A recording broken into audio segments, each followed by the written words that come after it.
Bismillahirrahmanirrahim. Assalamualaikum warahmatullahi wabarakatuh. Alhamdulillahirabbil alamin. Nahmaduhu wa nasta'inuhu wa nastaghfiruh wa na'udzu billahi min shururi anfusina wa sayyiati a'malina. May yahdihillahu fala mudilla lahu wa may yudlil fala hadiya lahu. Asyhadu an la ilaha illallah wa asyhadu anna Muhammadan abduhu wa rasuluh. Allahumma shalli wa sallim wa barik ala sayyidina wa maulana Muhammad sallallahu alaihi wasallam wa ala alihi wa ashabihi. Alhamdulillah, syukur Allah saya paling kesan saya berikan kita nikmat hidup, karena dengan hidup itu kita bisa beraktivitas. Hidup itu kita bisa dedikasikan aktivitas kita untuk beribadah kepada Allah Ta'ala. Mudah-mudahan apa yang kita harap Allah Subhanahu wa Ta'ala untuk ridhonya kepada kita. Nabi Muhammad Sallallahu Alaihi Wasallam, karena kecintaan kita kepada beliau, langsung paling syafaat. Monggo sakjane pun kawiwitan akan sampun kali dinten nanging kita menapa awon tenaga jemaah 2 hari libur. Alhamdulillah siang punika sang kawiwitan mari monggo kita kawiti waspada ya Allah Subhanahu wa Ta'ala kita manah kita sedaya sakrawalapan kita ya Allah Subhanahu wa Ta'ala kita la hadhihi wa kullu salihah tabihu wa rabbana hadzal yawm mubarak wa a'udzu billahi minasy syaithanir rajim. Bismillahirrahmanirrahim. Alhamdulillahi rabbil alamin. Ar-Rahmanir Rahim. Maliki yaumiddin. Iyyaka na'budu wa iyyaka nasta'in. Ihdinas siratal mustaqim. Siratal ladzina an'amta 'alaihim ghairil maghdubi 'alaihim waladdallin.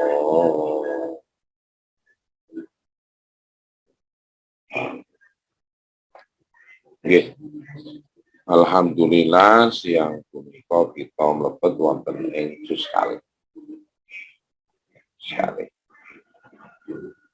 Jenengan pirsani juz kalih niku mulai ayat 100 besok kalih. Kula waos ya. A'udzu billahi minasy syaithanir rajim. Bismillahirrahmanirrahim. Sayaqulu sufahaa'u minan nasi ma wallahum an qiblatihim allati kanu 'alaiha qul lillahil masyriqu wal maghrib yahdi man yasha'u ila siratin mustaqim. Wa kadzalika ja'alnakum ummatan wasatan litakunu syuhada'a 'alan nasi wa yakuna ar-rasulu 'alaikum shahida. Wa ma ja'alna al-qiblata allati kunta 'alaiha lina'lama man yattabi'u ar-rasula mimman yanqalibu 'ala 'aqibayhi. Kanat lakabiratan illa 'alal ladzina hadallah wa ma kana Allahu liyudhi'a imanakum innallaha bin-nasi lara'ufur rahim.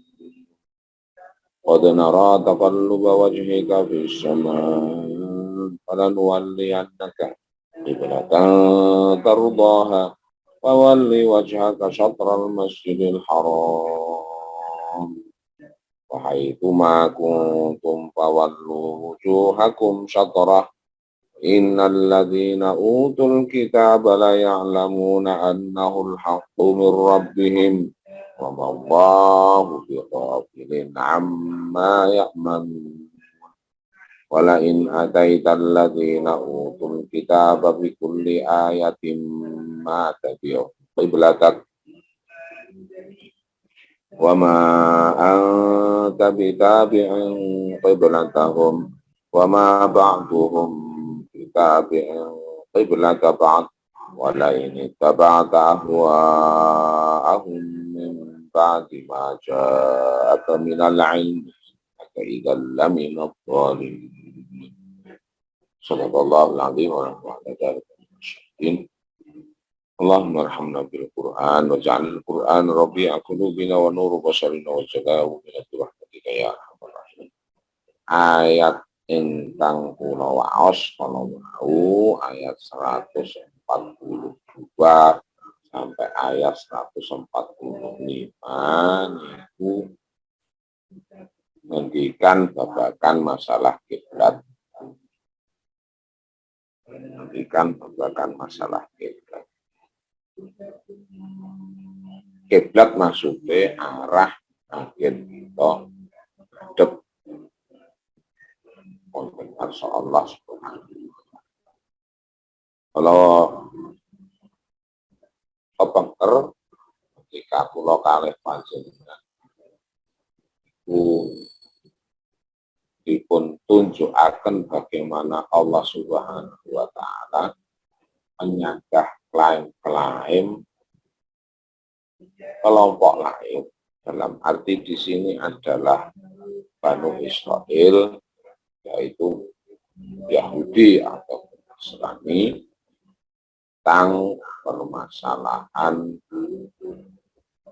pengikut milah Ibrahim yang sejati. Klaim-klaim mereka itu diserukan ke segala penjuru, termasuk kepada Islam. Nah, oleh Allah klaim tersebut dibantah. Terus mereka memberikan semacam informasi kepada publik bahwasanya mereka lah yang menjadi pengikut milah Ibrahim yang sempurna. Nah, termasuk bab beribadah, termasuk bab kiblat dan lain sebagainya. Dan semuanya itu disanggah oleh Gusti Allah. Sampai dikatakan, sing luwih ngerti kuwi apa? Qul a'antum a'lamu tah. Gusti Allah ngendikan ngoten niku kan ngatur keting Israil. Ngatur Gusti Allah ngendikan ngoten niku dan Kanjeng Rasul kan ikan keting Israil. Pada ayat 142 ini urusan kiblat. Dengan bersani perkataan ini, saya itu sebetulnya terdiri atas dua kata. Awalnya setunggal saupa, saya itu sendiri yaqulu. Saya hulu itu terdiri atas dua kata.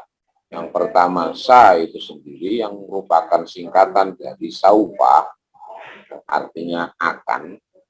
Yaqulu itu kata tersebut. Maka sa atau saupa itu bermakna akan. Yaqulu dari kata qala yaqulu itu memakai fi'il sekarang yang akan datang atau fi'il mudhari'. Jadi ada kontinuitas. Siapa yang berbicara? Mila wonten ing mriku panjenengan bersani as-sufaha. Sufaha sampun nate kawula aturaken kepengker jamak dari safih ketika masuk sampai pada ayat sufaha, ayat sebelumnya. Sufaha itu jamak dari safih. Safih itu bodoh. Berarti kalau sufaha orang-orang bodoh. Minan nasi dari golongan manusia. Min itu dari anas manusia. Oke, jadi Gusti Allah tidak langsung mengatakan sayakulul yahudu atau sayakulun nasraniyu, enggak, tapi nyelimurke, dalam arti nyelimurke enggak langsung menunjuk.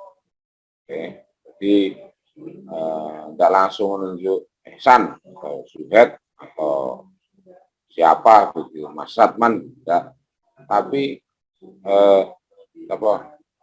ada sebagian penyuluh, ada sebagian ASN Kemenag gitu, tidak menunjuk langsung Zuhaid, Ihsan atau Mas Satman atau Mas Ibu. Nah, itu Allah Subhanahu wa Ta'ala memakai metode itu, dan itu juga diikuti oleh Rasul Muhammad Sallallahu Alaihi Wasallam.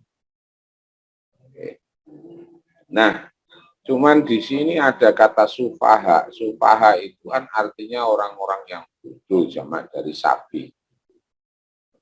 Kalau orang pun nanti ngaturaken tiang bodoh niku wernine macam-macam, boten mung bodoh dado artinya pendidikannya terbelakang, tidak. Orang bodoh di sini, orang belum balik, itu bisa dikatakan sebagai safih atau orang-orang bodoh atau orang bodoh. Kenapa demikian? Karena anak belum balik, maksudnya kecil cilik itu, akliyahnya itu belum sempurna. Sesuk dibodoni. Pengalamannya masih kurang, pengetahuannya masih kurang, jadi masih mudah untuk itu satu. Kemudian yang kedua, as-safi niku orang yang tidak punya hati saja. Artinya apa? Sebetulnya mereka mengetahui hakikat yang mereka itu salah, tapi ngakuni benar. Itu bisa dikatakan sapi. Misalnya ya, sampun pirsa akhirat niku samangke namung dipun paringaken kalih tiyang-tiyang ingkang iman, tiyang-tiyang ingkang takwa. Lah piyambake niku ngertos napa menawi piyambake niku boten ahli keduanya, boten ahli iman, boten ahli takwa. Ananging terus mengklaim bahwasanya dialah yang diumumkan secara publik bahwasanya dialah yang min ahlil jannat, ahlil jannat wal na'im. Itu salah. Jadi memberikan informasi ke publik itu ya namanya saniki hoax lah. Sufaha semacam. Terus kemudian yang ketiga, orang yang betul-betul terbelakang, dalam arti keterbelakangan. Umpamapun orang keterbelakangan mental saja pun ada mempunyai kemampuan tersendiri, tapi dikatakan bisa juga dikatakan orang-orang keterbelakangan mental dan lain sebagainya itu juga safi, atau orang gila sekalipun bisa dikatakan sebagai orang sufaha atau safi tadi. Terus tiga, satu yang memang betul-betul belum balik, yang kedua yang saya sebutkan ketika tadi orang yang memang keterbelakangan mental atau memang gila gitu, dalam arti edan nggak bisa diajak, nggak bisa ya itu diajak ngobrol dan lain sebagainya, dalam arti akliyahnya itu, akalnya itu terganggu dan lain sebagainya. Kemudian yang ketiga atau yang saya sebutkan yang kedua tadi, itu adalah orang-orang yang mungkin secara akademisi baik dan lain sebagainya, akan tetapi dia bodoh, dikatakan safi dikatakan sebagai bagian daripada orang-orang yang sufaha, itu karena dia tidak mengetahui tujuan akhirnya atau hakikat kehidupan yang sebenarnya bagaimana. Sehingga ya gampang nyuwun pangapunten. Tiang niku bakal mati orang gowo popo. Atau ananging ketika pas gesang niku orientasinya ya yang bakal mboten piyambake beto. Ya billah. Minan nasi nggih, saking bagian ma wallahu ma bimakna apa ma walla niku memalingkan mereka. Masuk di sini di situ adalah nal mukminina wal muslimin. Apa yang memalingkan mereka ang qiblatihim dari kiblat mereka. Oke. Maksudnya gimana? Maksudnya itu dulu orang iman, maksudnya tiang muslim itu ketika beribadah menghadap ke Baitul Maqdis. Menghadap ke Baitul Maqdis. Sami kados Yahudi, sami kados Nasrani. Semuanya kiblatnya adalah Baitul Maqdis, mengenai Palestina. Nah, itu sudah berlangsung beberapa waktu cukup lama. Terus tiba-tiba saja Rasulullah berpindah dari Baitul Maqdis ke Masjidil Haram. Itu pun ketika saat sholat. Jadi boleh saja seseorang secara fikih pada satu sisi misalnya sholatnya ngadepe kilen. Kok kilen sih? Saking mriki berarti misalnya kidul utawi ler. Nah, misalnya madhep ler mriko to. Nah, ternyata dijawil Mas Suhed ora kono madhepe sebelah kono padahal saya sedang sholat. Maka saya tidak perlu membatalkan sholat saya, kemudian mengambil berpindah ke arah kiblat atau kemana wong suku kilen. Semacam itu perubahan gitu. Atau sebaliknya dari sebelah kidul kandhani ora rono ya kiblate kono, tinggal pindah saja tanpa harus membatalkan sholatnya itu. Nah, Rasulullah Muhammad SAW itu begitu prosesnya. Cuman pergerakannya itu bukan terus kados tiang-tiang sakniki gitu ya. Lebih dari 3 kali udah. Dengan bersani tiang-tiang sakniki niku buka terprovokasi kali sinten. Berak 3 kali itu ada masalah. Padahal mereka kebanyakan memakai fikihnya Imam Syafi'i. Gitu. Ada yang sholat itu terus buka HP-nya teniki terus ngarah-ngarah ngeten iki tangannya kan bergerak. Nah, sebelum berubah terus baru was terus kepeke meleh dan sebagainya. Ketika wonten anone dibikak oleh itu model sholat kados nopo. Dan itu terjadi betul. Nah, Rasulullah Muhammad SAW jelas memperhatikan pergerakan beliau ketika pas itu sholat. Nah, apa yang memalingkan mereka? Ini orang-orang Bani Israel, baik Yahudi ataupun Nasrani, yang merasa dulu sama-sama sekiblat dengan orang-orang yang beriman, dengan orang-orang Islam, itu terus kok tiba-tiba berubah toh? Apa yang menyebabkan mereka berpaling dari kiblat mereka? Padahal kiblat itu ya ini. Allati kanu alaiha, di mana mereka dulunya berkiblat ke situ, kok berubah? Jadi orang-orang Bani Israel itu dikatakan sufaha oleh Allah Subhanahu wa Ta'ala, itu bukan karena mereka nyuwun pangapunten mempunyai keterlambatan berpikir dalam permasalahan apa itu kecerdasan enggak. Bani Israel terkenal cerdas, intelijensi mereka tinggi, IQ mereka itu tinggi. Jadi bukan berarti orang yang memiliki IQ tinggi terus dikatakan sebagai orang cerdas. Ada kalanya bisa dikatakan sebagai orang bodoh karena perilaku mereka membodohi juga bisa. Atau yaitu tadi, maka Rasulullah Muhammad SAW dalam salah satu hadis itu mengatakan orang yang cerdas itu orang yang mengerti bahwasanya kehidupan mereka yang hakiki itu bukan di dunia. Maka di dunia mereka juga mempersiapkan untuk supaya mendapatkan kehidupan mereka itu di akhirat kelak. Orang yang bodoh itu orang yang berkonsentrasi menghabiskan kehidupannya semaksimalnya itu hanya di dunia tanpa memikirkan nasib mereka di akhirat.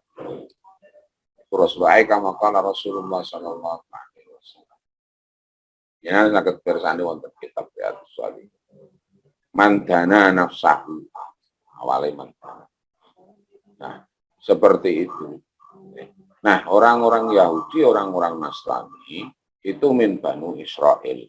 Dari kalangan Banu Israel. Banu Israel, sampun nanti kalau aturaken itu orang-orang yang terpilih the chosen one dalam arti kecerdasan itu ya luar biasa.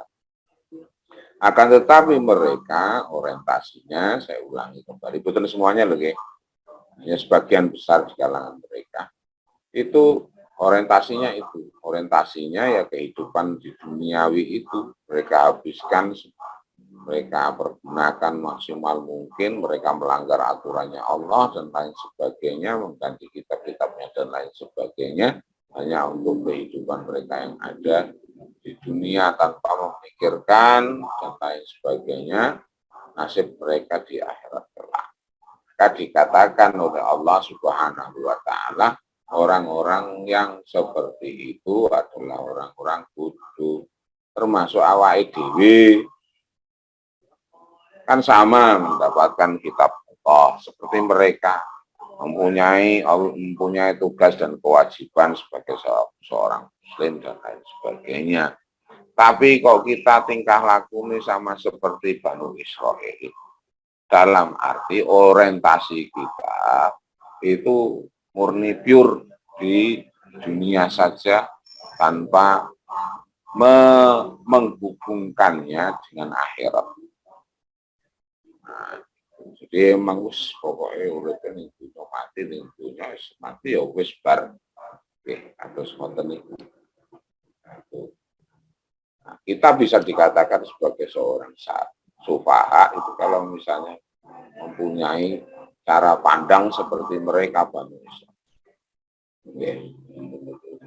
Maka ketika ada pertanyaan yang seperti itu, gampangane nek wong sakniki ngendikane, oh ya wong Islam niat terus ranti pegangan, ranti dasar, ranti pedoman, piye bener ngadep kiblat maksudnya masuk macam itu maktis atau tidak samitri dan lain sebagainya.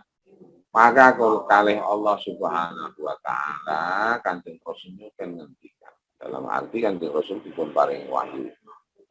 Katakan wahai Muhammad kepada siapa orang-orang yang bodoh itu yang mengatakan ma wallahu man qiblatihimul lati kanu. Apa yang menyebabkan mereka itu berpindah haluan dari yang sebelumnya menghadap Masjidil Baitul Maqdis terus kemudian menghadap Masjidil Haram. Qul lillahil masyriq wal maghrib. Baik masyrik maksudnya negeri sebelah timur, wal maghrib sebelah barat. Ini nasibul, sekali lagi hanya simbol. Boten kok Gusti Allah gadani masyrik kali maghrib tok enggak. Nggih termasuk sebelah napa? Sebelah ler, sebelah kidul.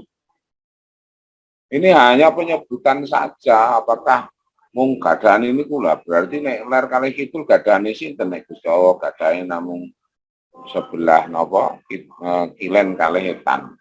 Enggak, itu hanya penyebutan. Penyebutan saja. Dan kita mengetahui bahwasanya Allah itu yang memiliki segalanya.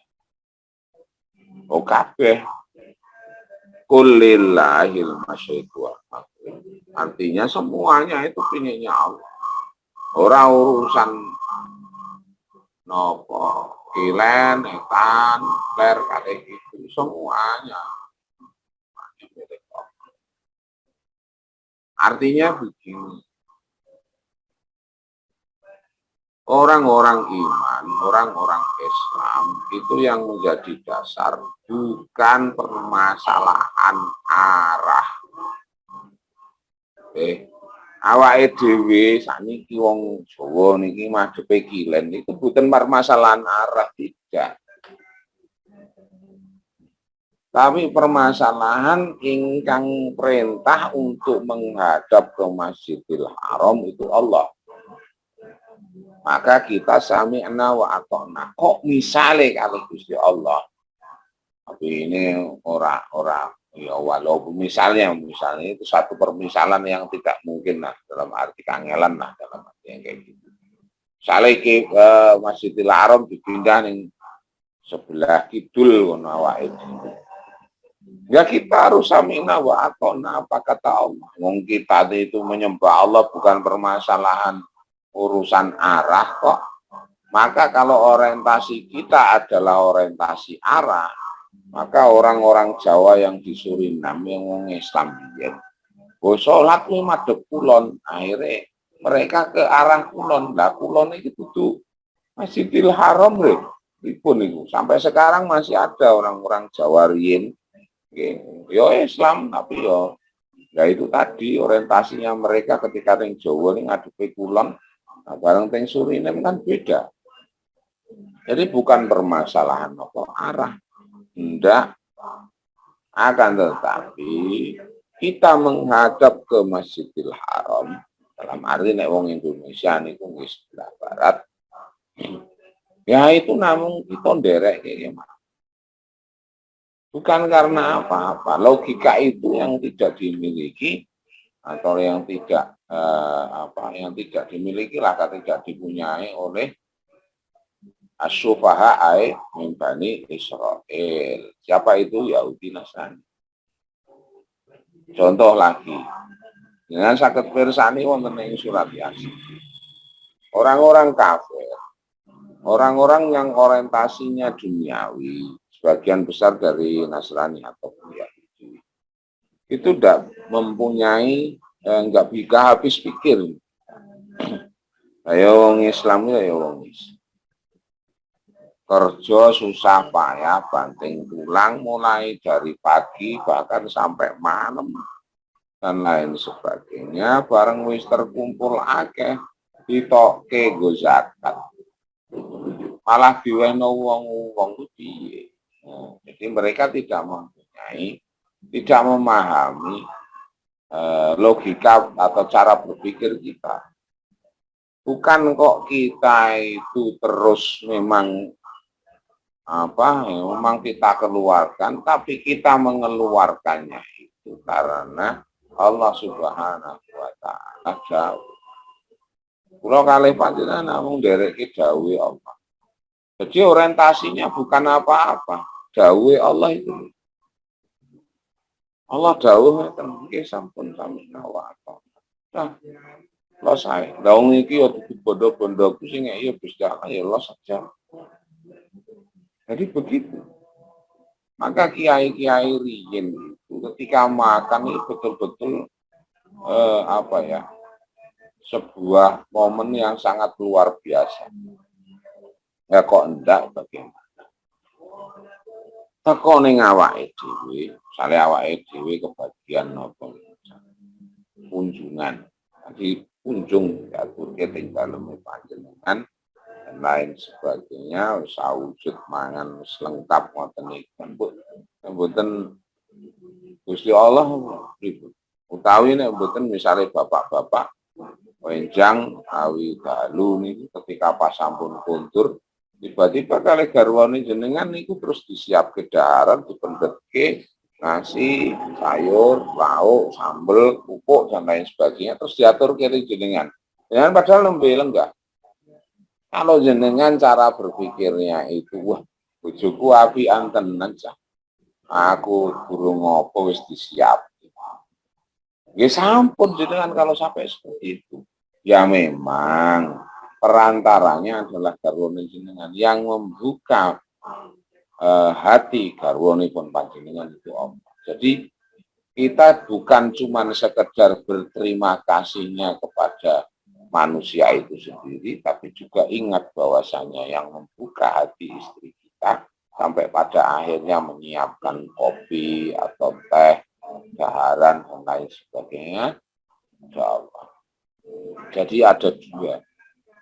Yang pertama hablum minallah, yang kedua hablum seperti itu. Maka nyuwun pangapunten dalam hal Zoom kayak begini ya saya betul-betul terima kasih sekali sama Mas Didit, Mas Aris, dan teman-teman yang dari WNS karena memfasilitasi semacam itu. Bukan berarti saya berhenti di situ, yang membuka mereka itu adalah Allah. Jadi pada satu sisi kita juga berterima kasih kepada Allah, kita juga berterima kasih kepada makhluk Allah. Maka Rasulullah mengatakan, kalau orang itu tidak menghargai orang lain, bantuan orang lain, itu sama seperti tidak menghargai Allah. Lam yaskurin nas, lam yaskurillah, barang siapa yang tidak berterima kasih atau gampangnya menghormati, menghargai apa yang orang lain usahakan atau bantukan kepada kita, itu sama seperti tidak menghargai karena Allah. Karena yang membuka pintu hati mereka itu adalah Allah. Matur nuwun nggih Bahe, alhamdulillah, dua-duanya. Jadi kita melakukan itu karena memang Allah Subhanahu wa taala, bukan karena yang lain. Walaupun mungkin lewat perantara lain, maka semuanya adalah milik Allah Subhanahu. Cara berpikir logika yang kayak begitu yang tidak dimiliki oleh Bani Israel yang orientasi. Sebagian besar Bani Israel baik Yahudi ataupun Nasrani yang orientasi mereka itu sudah berbeda dengan kita. Oke, Yahdi dengan persohuda loh. Jadi petunjuk, memberikan petunjuk mayasa kepada siapa yang dia kehendaki, yang Allah kehendaki. Jadi Allah itu membuka hati ya siapa saja. Jadi kan dikersaki kali Gusti Allah. Oke, siapa saja. Dan bejo banget kagem panjenengan sedaya ketika Allah itu membuka hati panjenengan. Artinya jenengan pinilih, maka disyukuri kemauan. Makanya kita minta, ya khairal fatihin, ya khairal fatihin, ya khairal fatihin, iftah qulubana, ya khairal fatihin. Wahai sebaik-baik pembuka, maksudnya pembukaan, iftah, bukalah pintu hati kamu dalam hati supaya bisa menerima apa daya kodok-kodaripun Allah Subhanahu wa taala dan apa yang menjadi ajaran Nabi Muhammad sallallahu alaihi wasallam. Ila siratim mustaqim. Siratim mustaqim sampun nanti kalau aturaken ketika masuk di ayat siratal ladzina an'amta alaihim ghairil maghdubi alaihim waladdallin. Itu keterangan dari siratal mustaqim atau siratim mustaqim. Jadi Allah maksudnya di sini ya di mayyasha ila siratim mustaqim, siratin mustaqim bimakna al-imani wal Islam. Maka Allah hanya memilih siapa saja yang dikehendaki oleh Allah Subhanahu wa taala, terus kemudian dibuka hatinya untuk menerima al-Islam. Gitu. Enggak ada urusannya sama status, enggak ada urusannya sama ras, enggak ada urusannya sama pekerjaan dan lain sebagainya. Kok ketika itu Allah Subhanahu wa taala membuka hati kita untuk menerima ta'animil Islam, untuk menerima sunnah kanjeng Rasul Muhammad Shallallahu Alaihi Wasallam, berarti ini wong sangat. Itu 140. Wah, kita terus. 143. Wa kadzalika ja'alnakum ummatan wasata. Wa kadzalika nggih semanten ugi. Kadzalik nih. Ka itu bermakna seperti dalika niku nggih kados ngoten niku. Ja'alnakum dari kata ja'alna. Ja'alan itu menjadikan, ada 5 sekemutan ketika pas bahas tentang Allah mengangkat Nabi Adam sebagai Khalifatullah fil ardi. Sekemutan toh ayat 3 niku. Kula wonten ing mriku matur kata ja'ala itu mempunyai 5 arti. Salah satunya adalah mendudukkan atau mengangkat derajat. Maka di sini pun sama, ja'alna kami menjadikan, artinya mengangkat kedudukanmu. Kum panjenengan sedaya maksudnya Pak, tiang iman, jangan kleru ke. Tiang iman, minal muslimina wal muslimat. Napa? Ummatan wasata, ummatau wasata, umat itu orang yang lebih dari 3 ke atas sampai sejumlah berapa, sampai banyak sekali, itu bisa dikatakan sebagai umat. Wasaton itu keterangan kalau misalnya dia itu ada di tengah-tengah. Wasit atau wasit. Wasit itu yang mencoba mengarahkan atau memimpin pertandingan sehingga pertandingan tersebut bisa berjalan dengan adil, bisa berjalan dengan baik. Nah, ummatan wasato itu seperti wasit tadi. Jadi kita itu sebagai umat yang tengah-tengah dalam arti tidak berpihak kepada kanan, tidak berpihak kepada kiri. Kita ada di tengah-tengah, kita itu adil. Maksudnya apa? Dengan bersani, ada paham sekuler, ada paham radikal, kanan, ekstrim kanan dan ekstrim kiri. Kita ada di tengah-tengah. Ada paham komunisme, ada paham liberalisme.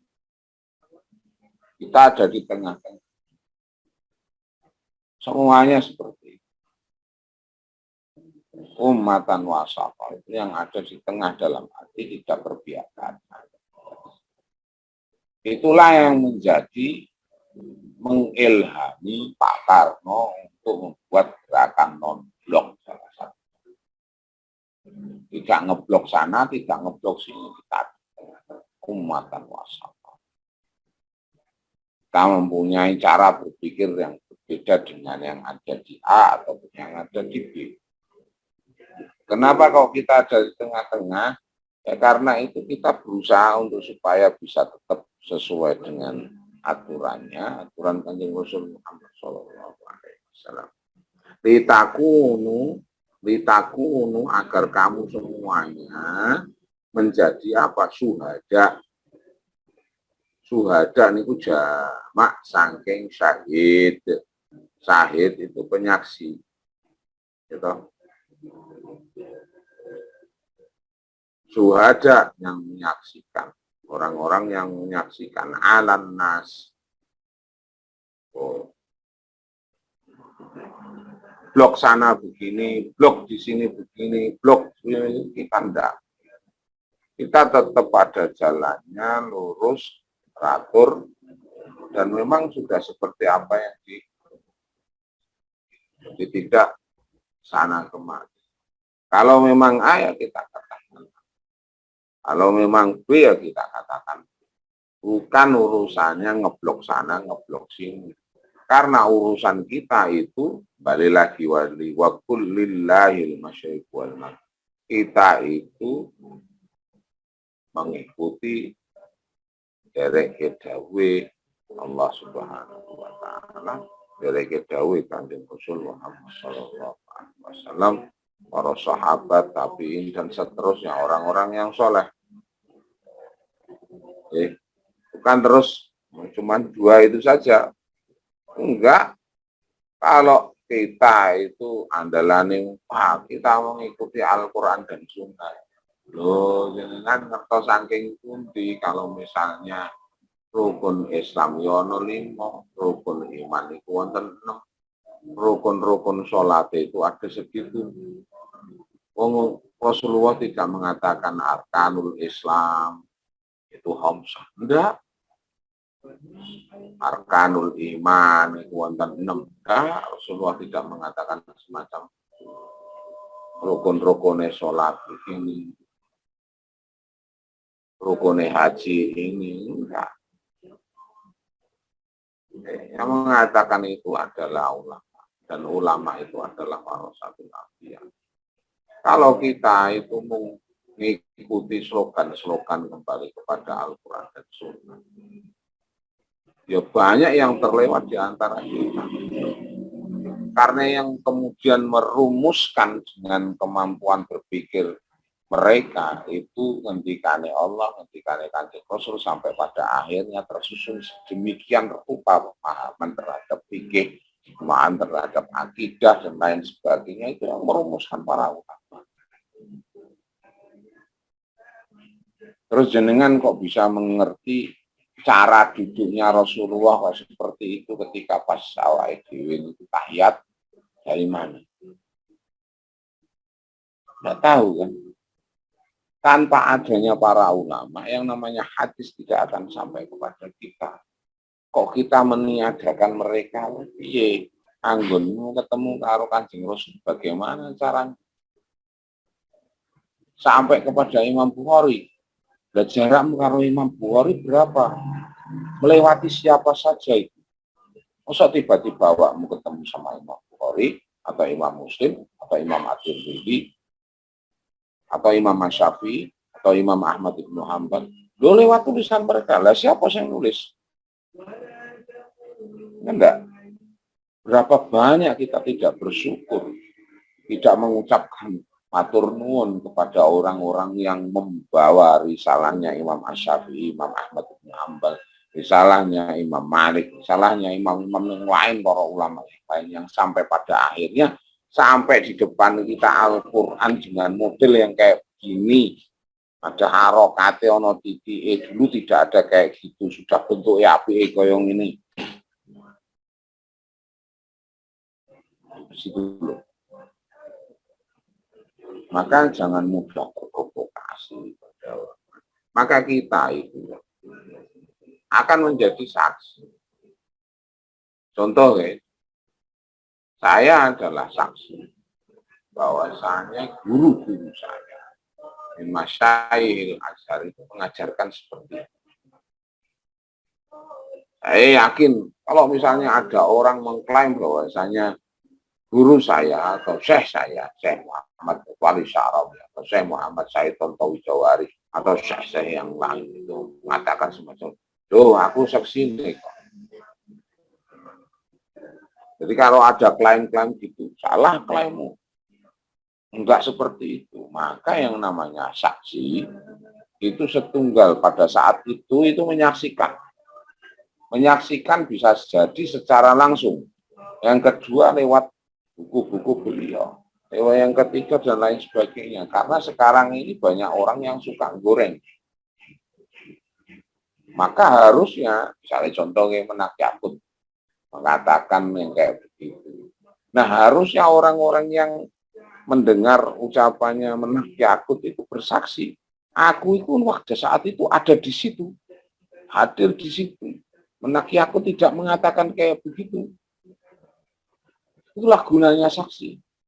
Misalnya, contoh, ada semacam MOU, Memorandum of Understanding, antara kesepakatan misalnya antara Mas Didit sama sopo misalnya kali Mas Esan, awake dhewe baton ya, misalnya untung bagiannya seperti ini dan lain sebagainya. Butuh saksi dua. Ketika Mas atau salah satu keduanya itu sudah tidak ada atau salah satu di antara keduanya itu tidak ada, terus satunya itu mengklaim masih ada saksi. Loh biyen orang ngono kok.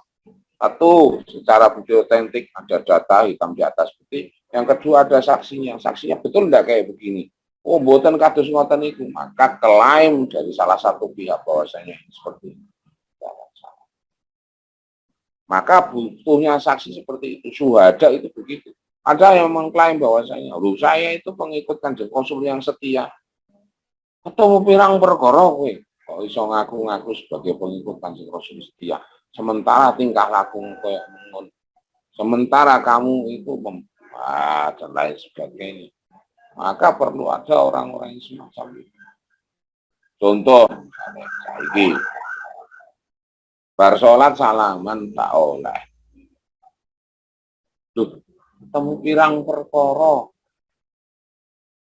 Nah, misalnya, maka orang-orang alim itu ya diminta untuk bersuara ketika ada klaim-klaim sampai itu. Iku maknanya syuhada. Wa yakuna rasulu alaikum syahida. Dan Rasulullah itu juga penyaksi panjenengan ketika jenengan jadi syuhada. Artinya apa? Amaliyah kita, perbuatan kita, baik yang baik ataupun yang buruk itu dilaporkan kepada Rasulullah SAW. Dinyun pangapunten kok misalnya ada di antara kita kok nglampahi maksiat, ya dilaporke amaliyahnya itu kepada Rasulullah. Misalnya, ya Rasulullah, ini ada umatmu yang bernama Fulan bin Fulan itu melakukan semacam ini. Kanjeng Rasul tentunya sedih. Maka ketika kita melakukan sesuatu yang mungkin melanggar ajarannya Rasulullah, ajarannya Allah, pikir betul-betul, jangan sampai membuat Rasulullah Muhammad Shallallahu Alaihi Wasallam sedih.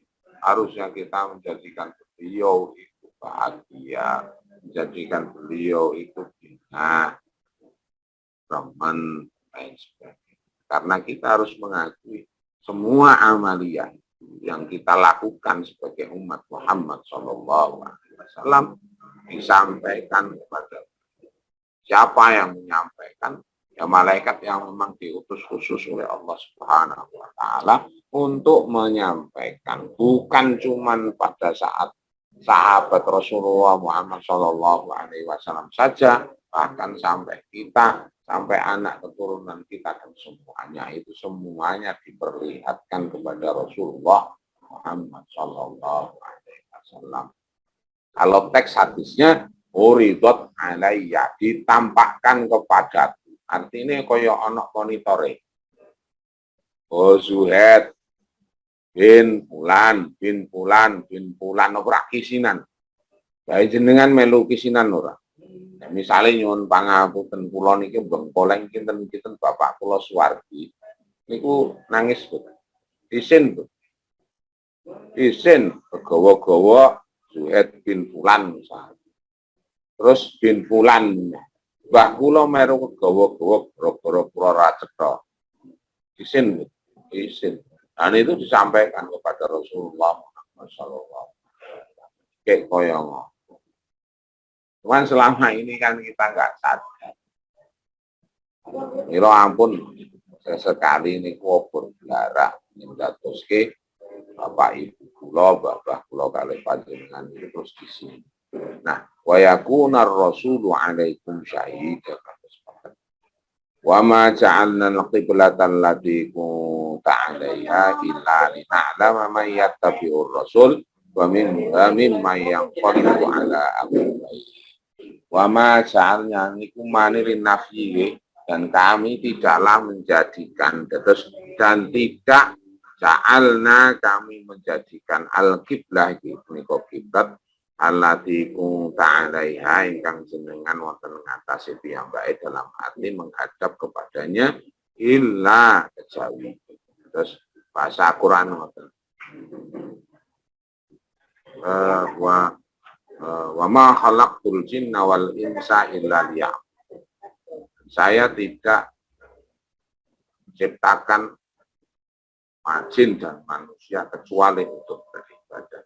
Artinya gampangane menungso jin perintah ibadah, diciptakan untuk ibadah. Cuman gaya bahasa Al-Quran itu pakainya begitu.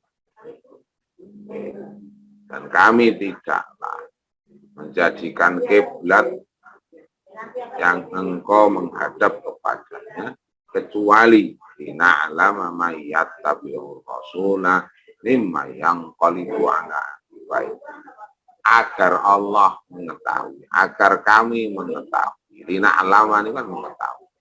Man sinten kemawon yattabi'u yang mengikuti. Ittiba niku mengikuti ar-rasulah, yang mengikuti Rasul Muhammad sallallahu alaihi wasallam mimma yanqalib ala aqibai, dan siapa yang berbalik badan. Jadi ketinggal ketika dulunya itu Allah Subhanahu wa taala perintah menghadap ke Baitul Maqdis, ya sudah.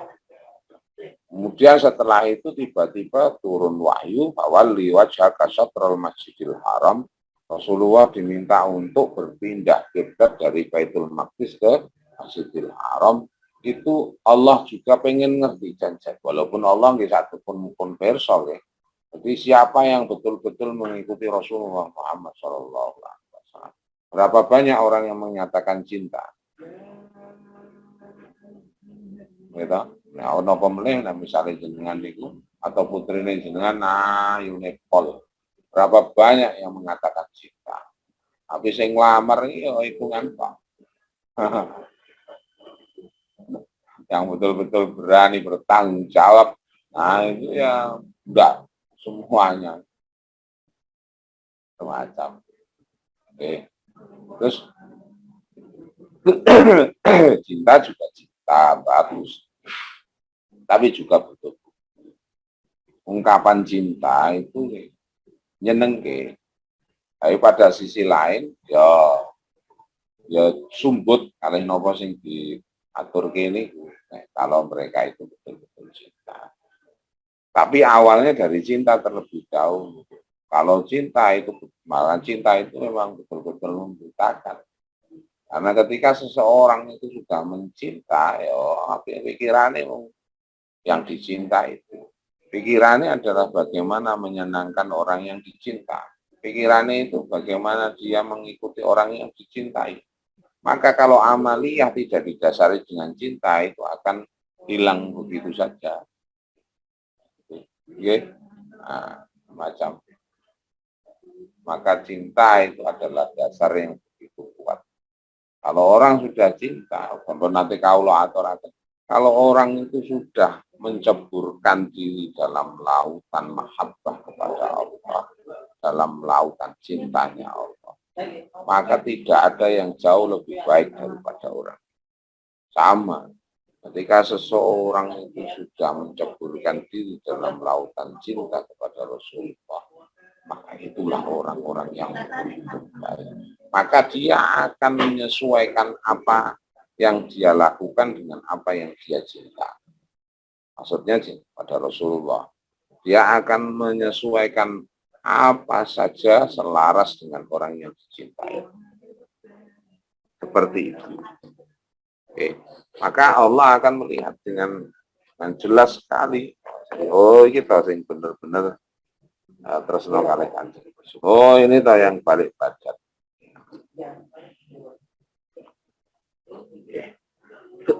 Wa in kanat lakabiratan illa 'alal ladzina hadallah. Kondisi niku perpindahan itu karena udah ocehan, karena ada semacam nyinyiran, karena ada ucapan-ujaran kebencian, misalnya saat ini saking Banu Israel, baik Yahudi ataupun Nasrani, yang mengatakan wong Islam dan lain sebagainya, maka orang-orang yang betul-betul istiqomah dari dawuh Allah, dari dawuh Rasul itu ringan. Bagi mereka itu ringan. Yang berat itu ketika mereka sudah istiqomah, terus kemudian dari sekian banyak ejekan dan lain sebagainya. Contohnya misalnya penyuluh. Ordo apa toh kita sebagai penyuluh? Ketika apa semua orang nyinyir kepada kita, wah enak jadi penyuluh itu enak. Penyuluh anggur ngisi untuk amplop, terono untuk duit, lain sebagainya. Muka pangkatnya gampang dan lain sebagainya. Itu kan banyak nyinyiran, ini gede dan lain sebagainya. Macam-macam lah ucapan-ucapan semacam itu. Itu jenengane ucapan. Maka jenengan buat orang-orang yang enggak kuat akhirnya wah aku nih biasa wae. Pada buat orang-orang yang berat ketika menerima kayak begitu, jadi masih berorientasi bukan pada lillahil masyriq wal maghrib tadi, bukan mereka itu berpindahnya bukan karena itu perintah Allah. Kalau sudah perintah Allah ya wis. Sama seperti Sayyidah Hajar, Hajar garwane Kanjeng Nabi.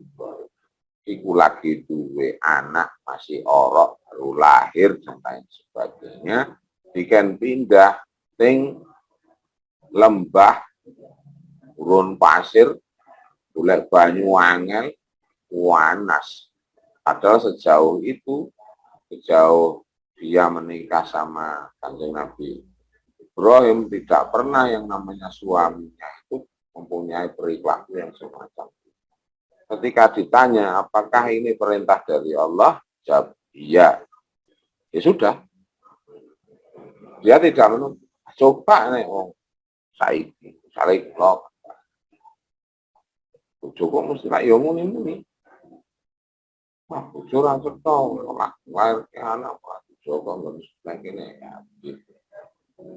Maka perlu macam itu kalau diajarkan kepada suami atau kita, orientasi kita, orientasi ukhrawi, orientasinya kepada itu Allah Subhanahu wa Ta'ala. Nanti kalau sudah kayak begitu ringan. Nanti kalau sudah kayak begitu ringan. Aku melakukan aktivitas bukan karena kamu, bukan karena siapa-siapa, bukan karena pimpinan, bukan karena siapa-siapa. Tapi aku melakukan aktivitas itu karena illa rabbil alamin la syarika lahu wa bidzalik mirdu wa ana minal muslimin. Maka bagi orang yang kayak begitu akan menjadi ringan. Alal ladzina hadallah wa ma kana Allahu liyudhi'a imanakum wa ma kana manyalin nabi, dan tidaklah Allah Subhanahu wa Ta'ala liyudhi'a imanakum akan menyia-nyiakan keimanan kamu. Ayo orang-orang yang beriman. Kalau jenengan sudah orientasinya seperti itu, maka Allah tidak akan tutup mata tanpa kami bahasanya awal.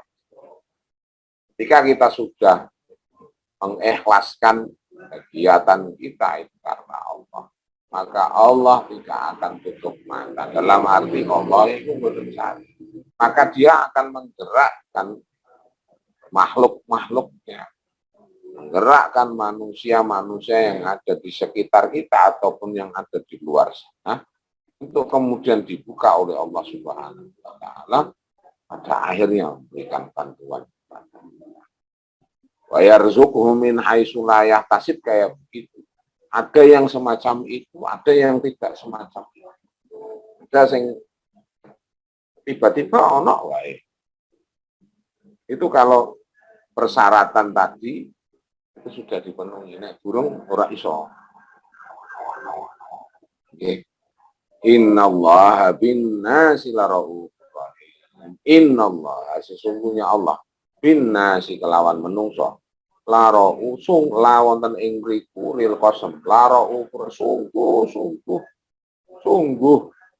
rauf itu mawon. Sangat halus. Sangat dan sangat pengasih. Hanya tapi monggo dari akan panjenengan sudah harus berubah orientasi kita. Pung mesih dipun paring. Apa itu? Ya itu tadi yang kita selalu ucapkan ketika saat sholati wa nusuki wa mahyaya wa mamati lillahi rabbil alamin la syarika lahu bidzalika. Kalau sudah kayak begitu, nanti biarkan tentara Allah yang jalan.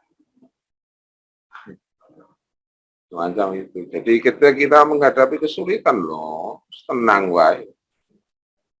Tidak ada ketakutan, tidak ada kebimbangan, tidak ada kegalauan, kerisauan dan lain sebagainya. Tenang. Orang yang sudah kayak begini, semuanya manut. Pangapunten, semuanya manut. Saya katakan semuanya manut Allah. Ya itulah.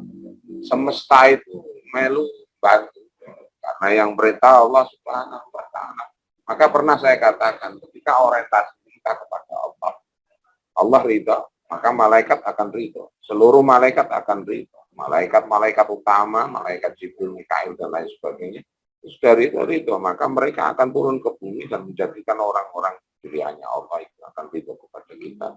Tapi kalau orientasi kita itu kepada orang lain, dalam arti makhluknya Allah, belum tentu. Dalam arti manusia atau orang lain atau keluarga kita atau siapapun, belum tentu orang lain itu juga ridho kali panjenengan. Belum tentu malaikat-malaikat Allah ridho kali panjenengan. Belum tentu Allah suka. Kalau sudah kayak begitu, rugi ya wae. Ngaten nggih. Nah, kali mungkin yang sedikit dapat manfaat.